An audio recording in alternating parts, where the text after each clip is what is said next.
After 23 days, actually 12 days of testimony and 56 witnesses, we have a verdict in the criminal case, but the dust may not have fully settled here. Already the question is being asked, what is next? Will there be a civil suit?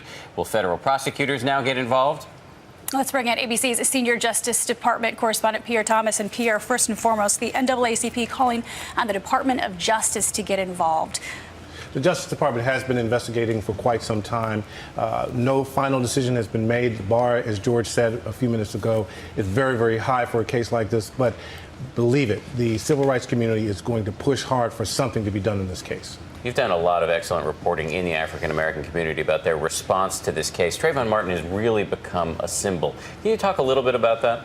It's personal for many African-Americans. Martin became the son of many. I think of an interview we did for World News Tonight with Diane Sawyer with two African-American women, highly educated, two-parent households, talking about how every day they teach their sons that they must act differently in public than their white counterparts. No hands in the pockets when they go into stores. Never wear a hoodie.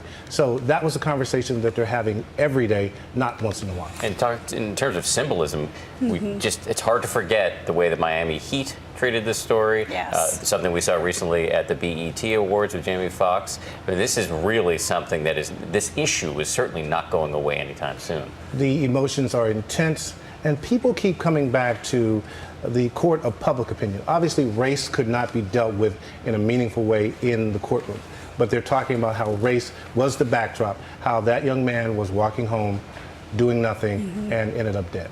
I have to ask you a question. Martin Luther King Jr.'s daughter, Dr. Bernice King, sent a message to Benjamin Crump, who of course is Trayvon Martin's family attorney, and it said, quote, "Today is a defining moment for the status of my father's dream, whatever the Zimmerman verdict is." This was sent before the verdict. What is your reaction to that?